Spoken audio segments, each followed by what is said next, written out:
Hello, hello, c'est Bérangère pour la chaîne Bébé, Scrap et Booking. Aujourd'hui, je vais vous parler donc de 3 livres, les 3 derniers livres que j'ai lus, donc les 2 derniers du mois d'avril et le premier du mois de mai. Alors tout d'abord, je vais vous présenter Le Dernier Gardien d'Ellis Island de Gaël Josse aux éditions J'ai lu. Donc c'est un petit livre qui fait 188 pages à peu près. Et du coup, c'est un livre que j'ai eu lors du salon du livre à côté de chez moi, là. Voilà, il faisait cadeau de ce petit livre-là. L'année dernière, on avait eu un livre de Yasmina Kadra, qui était d'ailleurs cette année le parrain de l'édition 2024. Donc, pourquoi pas Gaël Josse, pourquoi pas sera la marraine de l'édition 2025, je ne sais pas, on verra. Je vous le redirai lors de quand j'irai, quoi.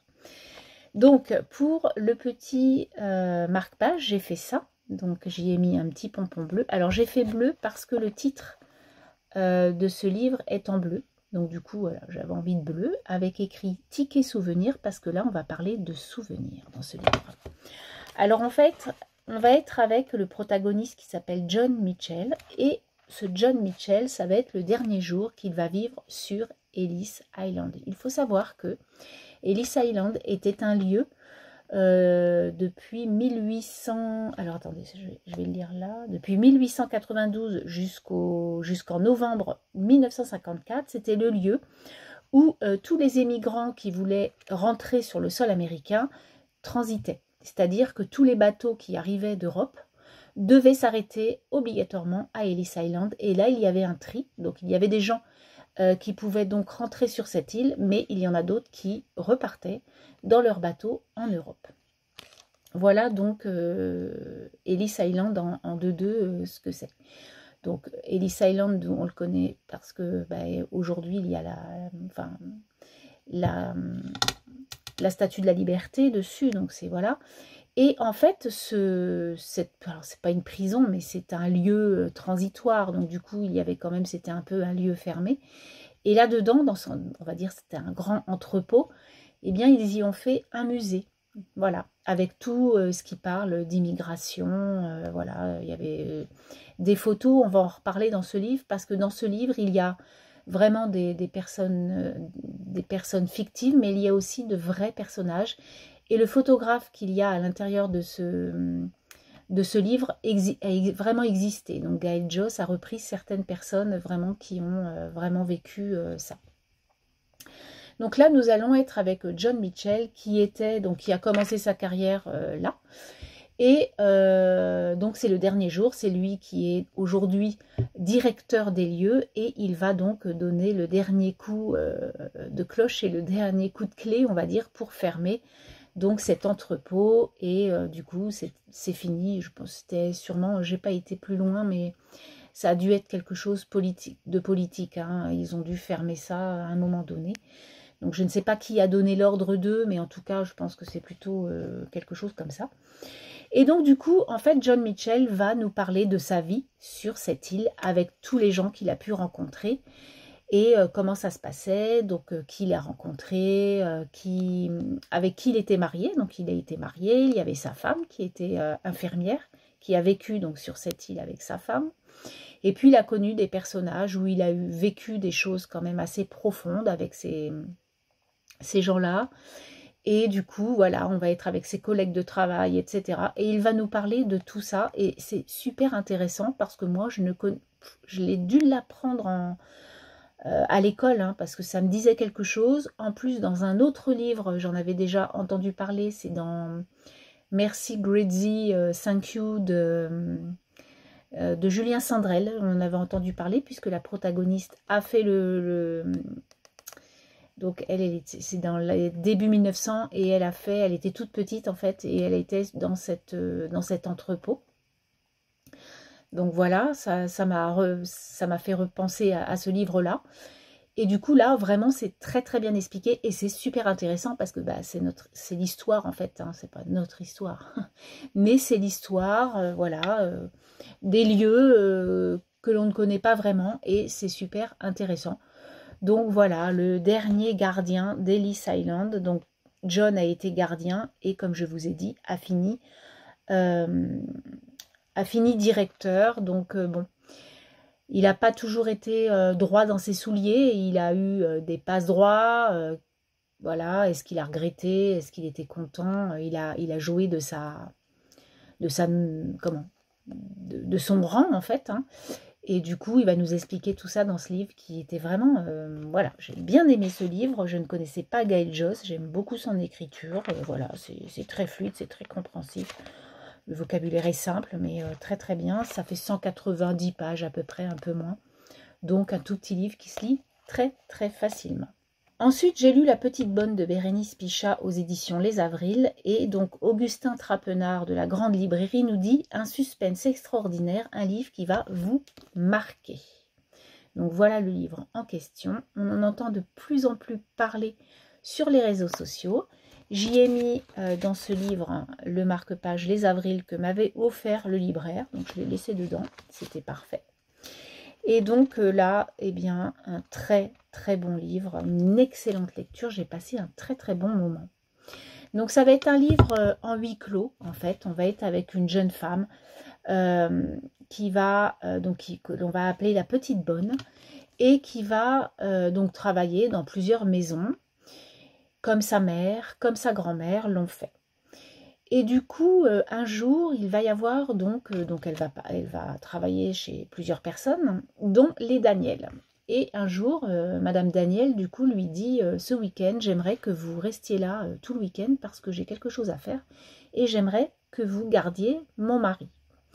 Il faut savoir que son mari est une gueule cassée revenu de la guerre 14-18, hein, donc il est en chaise roulante, il ne peut plus rien faire tout seul. Et il a besoin naturellement d'une aide. Il ne parle pas beaucoup, voire pas du tout, très peu. Voilà, c'est un ancien pianiste, un ancien musicien qui avait tout pour lui. Et donc est arrivé ce malheur pendant la guerre. Et donc nous allons suivre cette petite bonne avec cet homme. Et ça va être un moment de plein de choses en fait. Il y a beaucoup de thèmes dans ce livre que moi, ça m'a bouleversée. Il y a des moments où c'était très, très difficile. Et puis, il y a d'autres moments où on a de l'espoir, parce que l'espoir est dans ce livre et c'est très, très beau. Il y a beaucoup de sensualité. Il y a, je sais pas, il y a quelque chose qui émane de ce livre qui est très, très beau. C'est un peu poétique, c'est magnifique. Et puis alors, c'est très atypique puisqu'il n'y a pas de chapitre. C'est un livre en one-shot comme ça, écrit comme ça. Et c'est vraiment sympa. Donc, enfin sympa, l'histoire est difficile. Hein. Et donc, du coup, comme voilà, là, on va avoir un personnage qui va lire à droite. On va avoir d'autres personnages qui vont lire à gauche et d'autres qui vont lire au milieu. Alors au début, je n'avais pas trop compris. Et puis au fil du temps et surtout à la fin, vous comprenez qui est qui. Et j'ai relu quelques passages pour pour revoir un peu l'écriture d'un certain côté pour que je me percute. Parce qu'on ne sait pas trop en fait. C'est une belle histoire. Alors, je ne sais pas si vous l'avez lu. Moi, c'est mes... En fait, Bérénice Pichat est venue au mois de février pendant les vacances, puisque c'est un professeur des écoles. Et elle est venue donc faire la dédicace, mais surtout discuter de son bouquin dans la librairie où je vais. Et je n'ai pas pu la rencontrer parce que ce jour-là, je n'étais pas là. J'étais en déplacement et ça m'a énervée. Parce que je voulais absolument la voir, mais je n'ai pas pu. Et du coup, voilà, c'est comme ça. J'ai quand même pris ce livre, je l'ai lu, du coup je devais le lire début janvier en fait, ce bouquin. Mais comme je savais ce qui était le jour où elle venait, du coup je me suis dit, il n'est plus si pressé que ça. Mais voilà, un livre qui va faire parler de lui, je pense. Hein. Il est sorti l'année dernière. Je la suis sur Instagram. Il y a de plus en plus de gens qui lisent son livre et qui disent que c'est vraiment un très très bon bouquin. Donc comme je vous dis, un huis clos, hein, voilà, c'est quand même un huis clos. Elle essaie, au début, elle est un peu dégoûtée avec cet homme-là, hein, parce il rebute un peu, hein, une gueule cassée, vous imaginez, il peut plus marcher, il a la gueule de travers, complètement défoncé, il bave, il est sale, c'est un peu rebutant. Et puis au fur et à mesure, il va y avoir la magie, quelque chose de magnifique qui va les lier. Et c'est juste superbe. C'est une très très belle histoire d'espoir, voilà, de d'amitié, de naissance, d'amitié, je ne sais pas. Quelque chose de très fort en tout cas, qui est ce livre. Et enfin, donc, j'ai lu La fille du bus 88 de Freya Sampson. Donc ça, c'est un livre que j'ai entendu parler sur beaucoup de chaînes YouTube et surtout en photo, beaucoup sur Insta. Donc du coup, j'ai été curieuse et j'ai voulu le prendre. Donc si vous avez regardé mes derniers achats bouquinerie, il était dedans. Et je l'ai lu tout de suite. Donc j'ai mis Juste Magique et une petite image avec 3 gardes comme ça qui sont juste trop mignons. Et puis naturellement, j'ai mis du bleu et du rouge. Alors là, on va être, donc c'est comme j'ai mis Juste Magique parce que c'est une très très belle ode, ce livre, à l'amitié, à l'espoir, à l'amour, à l'art. On va parler d'art, on va parler de maladie, on va parler d'handicap, on va parler de beaucoup de choses, mais on va être avec une multitude de personnages dans ce bus. On va voyager donc dans le bus, dans les rues de Londres, tout au long de ce livre. Et du coup, moi je vous dis tout de suite, hein, prenez le bus avec eux parce que franchement ça vaut le coup. Donc en fait, on va être avec un homme qui s'appelle Franck, hein, qui a à peu près, qui est oui, octogénaire. Et du coup, ça fait 60 ans qu'il prend ce bus pour retrouver quelqu'un. Parce qu'en fait, il y a 60 ans, Franck a pris le bus et a discuté. Donc il avait entamé la conversation avec une jeune femme rousse, magnifique, avec de beaux yeux verts. Et il était tombé sous le charme de cette jeune femme. Donc il a entamé la conversation, ils ont discuté, tout ça. Elle, c'était une artiste qui a un peu mis les hauts là à ses parents parce que ses parents voulaient absolument qu'elle devienne médecin. Elle leur a dit « Arrêtez un peu votre charme, moi je ne veux pas être médecin ». Elle a quand même commencé quelques études de médecine, mais ça ne lui plaisait pas. Elle voulait être artiste, peintre. Et du coup, elle a tout laissé tomber et elle a fait ce qu'elle avait envie. Et Franck, de l'autre côté, lui dit un petit peu sa vie aussi. Il lui dit, moi, j'aurais tellement aimé faire ça, mais je veux être acteur, mais jamais j'aurais osé faire ça à mes parents. Et du coup, j'ai un peu suivi ce qu'ils m'ont dit de faire. Et du coup, là va commencer l'histoire, puisque quand elle va descendre à la National Gallery pour aller voir des peintures, elle va lui donner un petit numéro de téléphone sur un bout de papier et Franck est tout content, il va rentrer chez lui et quand il va vouloir reprendre son manteau et surtout le petit papier, eh bien, où est le papier? Il va tout faire, il va reprendre son chemin à l'envers, etc. Et il n'a jamais retrouvé ce bon Dieu de papier. Et du coup, eh bien, pendant 60 ans, il va avoir fait donc les va-et-vient de cette ligne, mais n'a jamais retrouvé cette jeune fille qu'il ne connaît même pas son prénom. Et du coup, un jour, pas comme un autre, il va tomber sur une jeune femme rousse aux yeux verts, et là, il va avoir un instant de recul, il va dire « c'est toi ?» Mais non, ce n'est pas elle, puisque naturellement, lui a vieilli, mais la jeune femme aussi. Et du coup, c'est rigolo parce qu'ils vont entamer aussi une conversation, et en fait, cette jeune femme, elle, est tombée au chômage, son mec l'a larguée parce qu'il a une autre copine, etc. Elle travaillait avec lui et du coup, il n'a plus de boulot et elle garde son petit neveu chez sa sœur à Londres. Et de là va commencer donc l'histoire, puisque cette jeune femme va être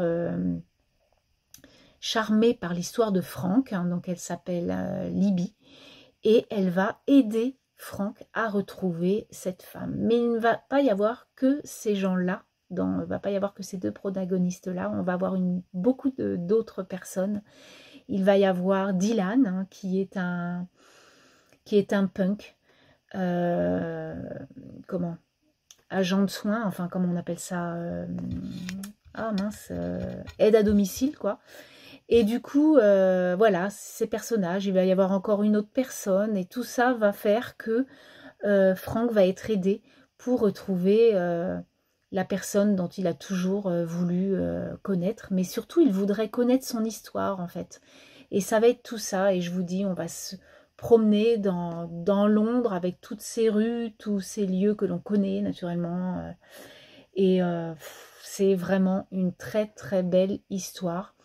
Donc voilà, et donc du coup Franck est octogénaire, donc il n'est pas tout jeune. Il va avoir, il a la maladie un petit peu qui arrive de l'oubli-tout, on va dire, hein, puisque je suis en train de lire le livre des Mémoires de la forêt, donc du coup ça me fait penser à ça. Bref, hein, c'est une autre chose. Mais voilà, on va être avec tous ces personnages qui vont nous faire passer un excellent moment. C'est un livre qui fait 380 pages et je vous recommande de monter dans ce bus avec nous et de vous faire donc votre propre avis de cette histoire. Voilà ce que je peux vous dire de ce bouquin. Voilà donc les 3 premiers livres que j'ai lus hop, donc fin avril et début mai, et je vous dis à plus tard pour la suite. Alors, je reviens pour la deuxième session du retour de lecture et puis je m'arrêterai ici. Comme ça vous fera un retour de 6 livres. C'est parfait. Mais auparavant, je voulais vous montrer la semaine prochaine de mon carnet de lecture. Nous sommes aujourd'hui le samedi 10 mai. Et du coup, donc, ce sera pour lundi 12, cette vidéo. Et je vais vous montrer du coup ma double page de mon carnet de lecture. Alors, j'y ai mis des petits jus, différents jus. J'avais trouvé ça dans un magazine, ces photos, et je les trouvais vraiment jolies. Donc, on a le jus de cerise ici. Et ici, on a le jus de grenade et enfin le jus de pruneau. Voilà, avec toujours des pochoirs, des tamponnages, des petites choses bien sympas et qui agrémentent donc mon carnet de lecture. Alors, tout d'abord, nous allons parler du premier livre que j'ai lu, du coup, Mémoires de la forêt. Donc, c'était une saga de 4 tomes, et là, c'est le dernier. Donc, Michael Brun-Arnaud est l'auteur, et l'illustratrice est Sanoé. Et comme vous pouvez voir déjà, cette image, elle est juste magnifique. Donc, les éditions sont Neuf, l'école des loisirs. Et donc, voici Ernest et l'auteur que vous pouvez voir, qui sont les enfants de Bartholomé, puisque dans ce livre-là, je ne vais pas vous en parler beaucoup, parce qu'il faut vraiment découvrir en fait le premier de la saga. Donc, en fait, on va être ici, toujours dans la librairie de Belle-Écorce, qui a été tenue tout au long de notre histoire par Archibald le Renard. Et il y a eu beaucoup d'histoires avec Archibald. Et là, du coup, Bartholomé est le neveu d'Archibald. Et là, ce sont les enfants de Bartholomé. Donc, nous sommes 20 ans après les derniers tomes. Et du coup, on va aller sur les 2 temps, c'est-à-dire suivre la saga et aussi être donc 20 ans après avec ces personnages-là. Une très belle histoire encore, mais vraiment, cette saga, donc moi je la trouve très sympa. Mais moi, mes chouchous resteront le tome 1 et le tome 2. Vraiment, j'ai adoré les 2 premiers tomes. Les thèmes m'ont beaucoup bouleversée, on va dire. Et puis, c'est tellement dit, l'auteur, vraiment, Michael Brun-Arnaud, c'est léger. C'est pour ça que c'est quelque chose pour les enfants, parce que franchement, c'est des thèmes difficiles. Hein. On va parler de maladie, on va parler d'homosexualité, on va parler de plein de choses comme ça. Mais c'est tellement dit légèrement que ça passe vraiment facilement. Et du coup, là, ici, on va parler d'handicap, on va toujours parler de maladie, on va parler de deuil. Voilà, des thèmes quand même qui sont forts, mais qui, naturellement, existent dans beaucoup de familles. Donc, vraiment, très, très sympa. Je suis contente de l'avoir fini. Je n'avais pas envie de le lire pour ne pas me défaire de ces personnages, mais bon ben voilà, c'est fait. Donc je vous fais voir des petites images. Vraiment, c'est vraiment, l'illustration est vraiment magnifique. Non, non, vraiment c'est sympa. Et là, c'est mon marque-page avec du coup un joli imprimé, et puis il y a écrit tendresse et jardin secret. Voilà. C'est une copine qui m'avait offert ces petits mots. Et voilà, donc Laetitia pour ne pas les nommer. Voilà où j'ai mis tes petits mots. J'en ai plein encore, donc je vais m'en servir. Voilà ce que je peux vous dire de Mémoire de la forêt. Donc plein de personnages multiples avec plein, je vous dis, plein de thèmes différents. C'est une belle saga et qui est donc terminée. Voilà donc pour le premier des 3. Ensuite, alors un livre que tout le monde connaît, surtout beaucoup à la télé, comme moi peut-être, ou au cinéma. Donc j'ai lu Carrie de Stephen King. Donc il faut savoir que Carrie est le premier roman écrit par Stephen King, je crois, en 1974. Et du coup, donc au livre de poche.